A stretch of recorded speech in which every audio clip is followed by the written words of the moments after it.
কারণ পেটের দায়ে তো যাইতে হবে, কিছু করার নাই, কারণ আমরা তো শ্রমিক, আমরা তো যাইতে হবে। তো ওইটার জন্য তো যুদ্ধ হইতেছে, সবে উপরালা যাইতে হবে এইভাবে মনে করেন আল্লাহর উপর ভরসা। আমি এইভাবে যাওয়ার জন্য আসছিলাম প্রস্তুতি নেওয়া। ফ্লাইট ছিল যে 2টা 25-এ, তো এখানে আসার পরে দেখে যে আমার টিকিট ক্যান্সেল হয়ে গেছে গা, যে ফ্লাইটে যাওয়ার কথা ওই ফ্লাইট ক্যান্সেল হয়ে গেছে গা আর কি। তো এই কারণে যাইতে পারতাছি না। তো এখন যে ছুটি আছে ওই ছুটিও আমার আর নেই। তো আজকে আমার লাস্ট ডেট আর কি, আজকের ভিতরে আমার যাইতে হবে আর কি।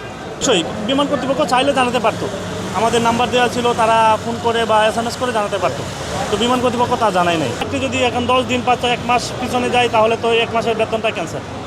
আবার যার যদি ভিসার মেয়াদ না থাকে তাহলে ওর যাওয়াই ক্যান্সেল, আর যেতে পারতেছে না। পরিস্থিতি যুদ্ধ পরিস্থিতি বলতে আপনার যেহেতু আপনার সাইট আছে, তারপরেও মনে করেন জীবিকার তাগিদে যেতে হবে, যেহেতু আমার রিটার্ন টিকিট ছিল, এই জন্য ইনশাল্লাহ যেতে হবেই।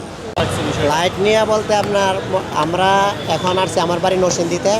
আমি নরসিংদী থেকে আসছি 10টা বাজে, কিন্তু আমার ফ্লাইট ছিল আপনার 5টা 45-এ।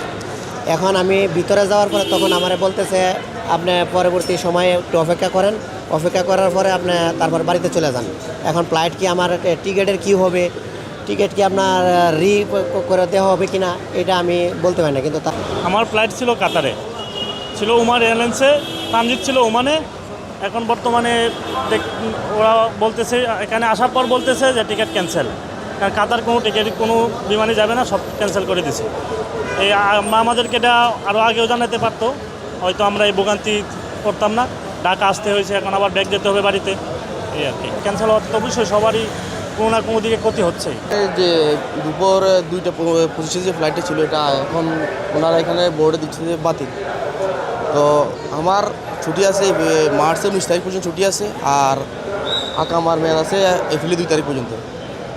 আমার কোম্পানি আমাকে বলছে যে যদি হয় আসবা, না হলে আমি তোমাকে ছুটি বাড়িয়ে দেবো, তুমি থাকো। কিন্তু অন্য যাদের 2 দিন 1 দিন মেয়াদ ছিল, তাদের তো ভিসার মেয়াদ শেষ। এখন তারা যেতে হলে আবার পুনরায় নতুন ভিসা করে আবার যেতে হবে।